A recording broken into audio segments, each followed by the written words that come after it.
എല്ലാവർക്കും MS Tech എന്ന YouTube ചാനലിലേക്ക് സ്വാഗതം. ഇന്ന് നമ്മൾ പരിചയപ്പെടുന്ന ഡീഹ്യൂമിഡിഫയർ ആണ്. അതായത് ഹ്യൂമിഡിറ്റി കുറയ്ക്കുവാൻ സഹായിക്കുന്ന ഒരു ഉപകരണമാണിത്. ഇനി ഇത് എങ്ങനെ സെറ്റ് ചെയ്യാമെന്ന് നോക്കാം. 4 കീസാണ് ഇതിനുള്ളത്. ഓൺ ഓഫ് സ്വിച്ച്, കൂട്ടാനും കുറയ്ക്കാനും, ടൈമർ. നമുക്കിനി ഓണാക്കി നോക്കാം. ഇപ്പോൾ 99% ഹ്യൂമിഡിറ്റി ആണുള്ളത്. നമുക്കത് സെറ്റ് ചെയ്യാം. ഞാൻ 55-ലാണ് സെറ്റ് ചെയ്യുന്നത്. അതായത് 55% ഹ്യൂമിഡിറ്റി ആകുമ്പോൾ മെഷീൻ ഓട്ടോമാറ്റിക്കായിട്ട് ഓഫ് ആകും. ഈ മെഷീന് ഏകദേശം 8000 രൂപയാണ് വില.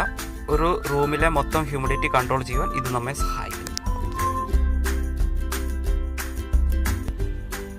അതുപോലെ ടൈമറും അവൈലബിൾ ആണ് ഇതിൻ്റെ അകത്ത്. നമുക്ക് ഓരോ മണിക്കൂറും ഇതിൻ്റെ അകത്ത് സെറ്റ് ചെയ്യാം. ഇനി ഹ്യൂമിഡിറ്റി എങ്ങനെയാണ് കൺട്രോൾ ചെയ്യുന്നതെന്ന് നമുക്ക് നോക്കാം. റൂമിലുള്ള വായുവിനെ ഈ മെഷീൻ വലിച്ചെടുക്കുകയും അതിലെ ജലാംശത്തെ ഒരു ട്രേയിൽ വെള്ളമാക്കി കളക്ട് ചെയ്യുകയുമാണ് ചെയ്യുന്നത്. ഇനി നമുക്ക് വെള്ളം എവിടെയാണ് കളക്ട് ആകുന്നത് നമുക്ക് നോക്കാം. ഇതാണ് പുറകിലുള്ള ഒരു ട്രേ ആണ്. ഈ ട്രേക്കകത്താണ് വെള്ളം കളക്ട് ആകുന്നത്. ഇത് ഊരുമ്പോൾ തന്നെ ഓട്ടോമാറ്റിക്കായിട്ട് മെഷീൻ ഓഫ് ആവും.